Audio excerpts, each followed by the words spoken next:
5 bells. Stand by, all stations. Attention, all districts. A 5-alarm fire. 5 bells. Move in immediately. That's it. Let's roll. Let's go. Firefighters!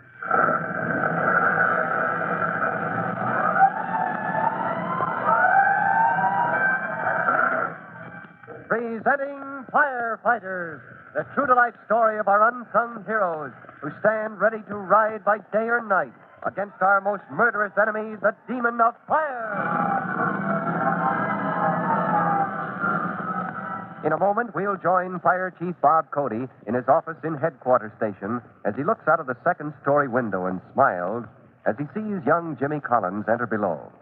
Both the chief and Jimmy's older brother, rookie fireman Tim Collins, are in on the surprise which has been promised to the boy. But none of them, Jimmy included, knows that in the package under his arm is contained a far greater surprise than any the chief has in mind. Well, we'll be back with Chief Cody and Jimmy to start this new adventure in just a minute.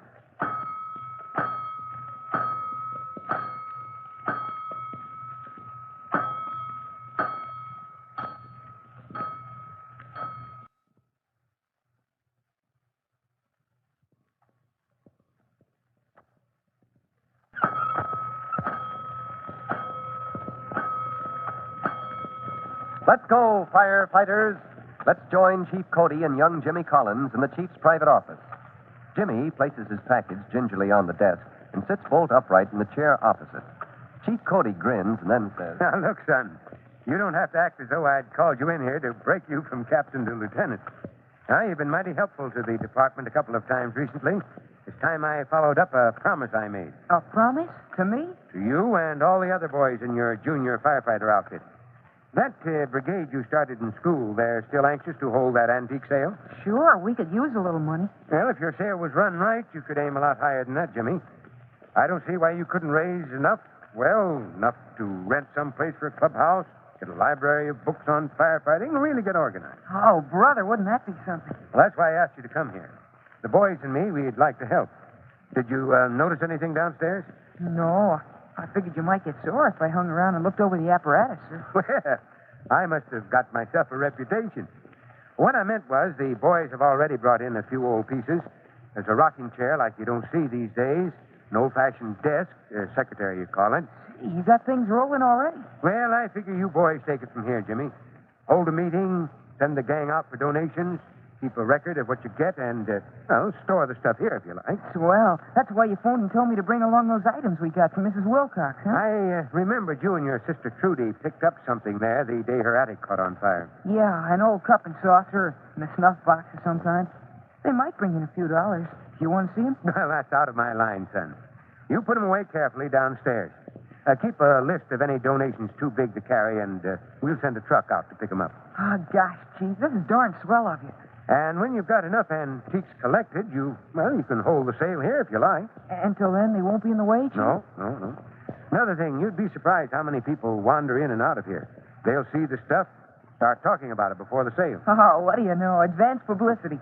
Watch those antiques pile up now, Chief. Yes, I will.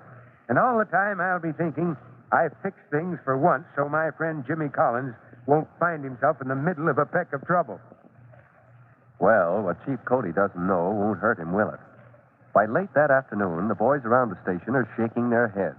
For a couple of hours, it looked like there were more junior firefighters around the place than firefighters. In they came, carrying antiques from all over the neighborhood.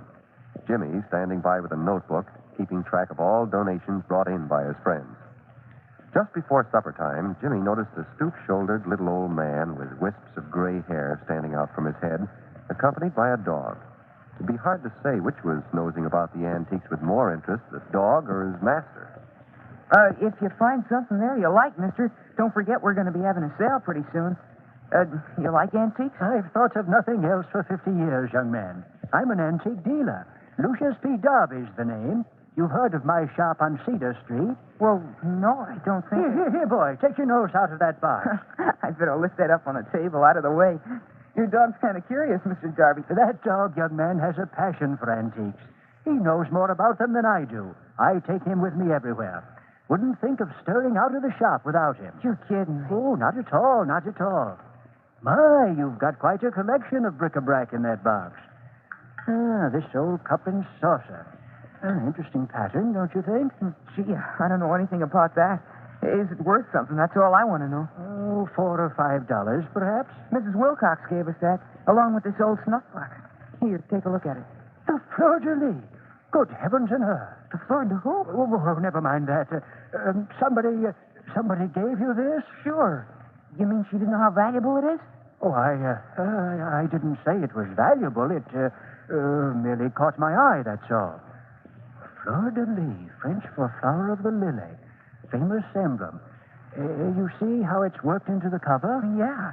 But, gee whiz, the way your eyes popped when you saw it, I thought it must be worth $100. My boy.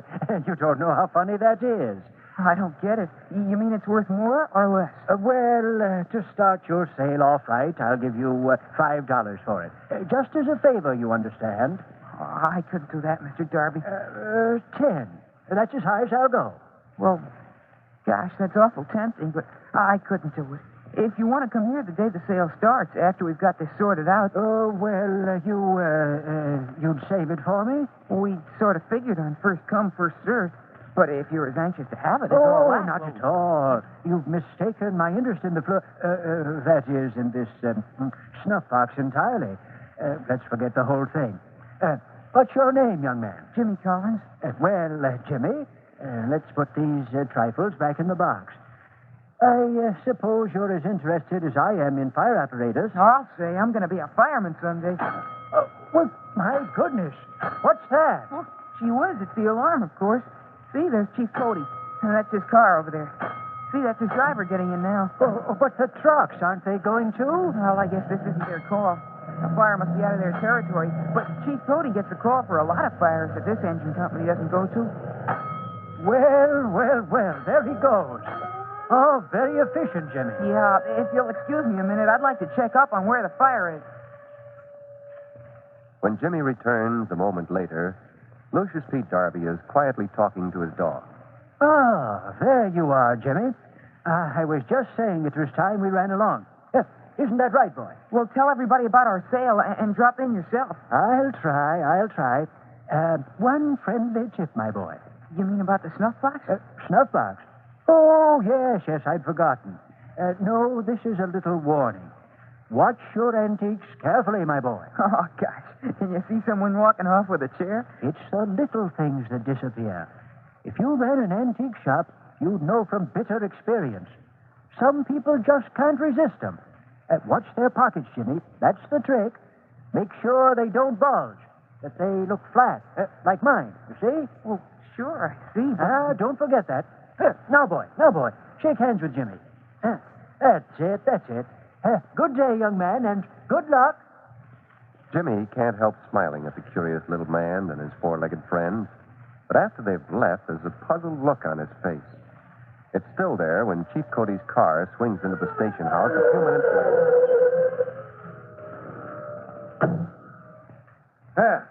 Everything was under control before I even got there.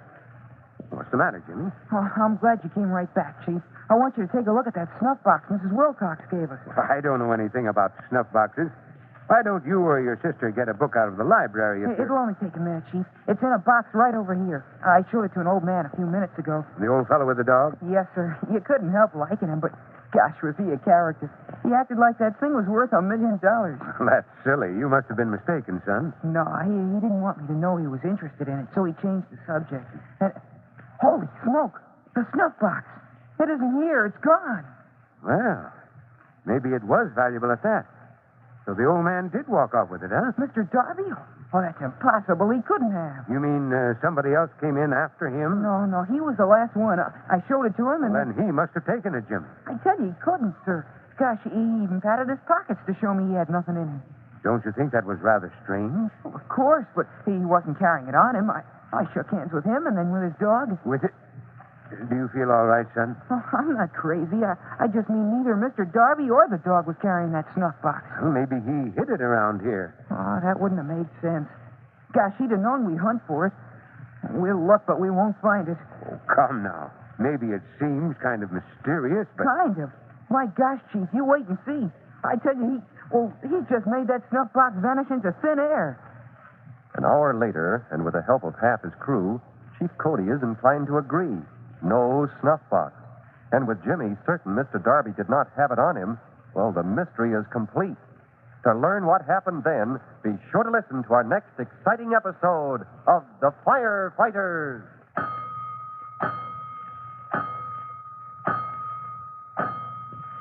In a moment, Chief Bob Cody will be back to tell you, boys and girls, how you can help the firefighters in your own town.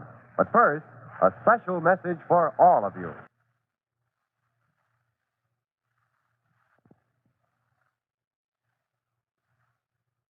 Now, Chief Bob Cody and a message for the Firefighters Brigade. Chief Cody. Attention, firefighters.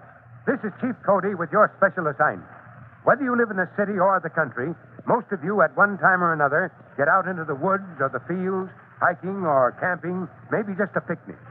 If you ever have occasion to use matches at such a time, or if your parents do, be very sure they're not carelessly thrown away. You make it your job to see they're out. Until next time, this is Chief Cody saying, so long. Fire Chief Cody and the young rookie fireman Tim Collins will be back on the same station the next time you hear... That's it. Let's roll. Let's go! Firefighters!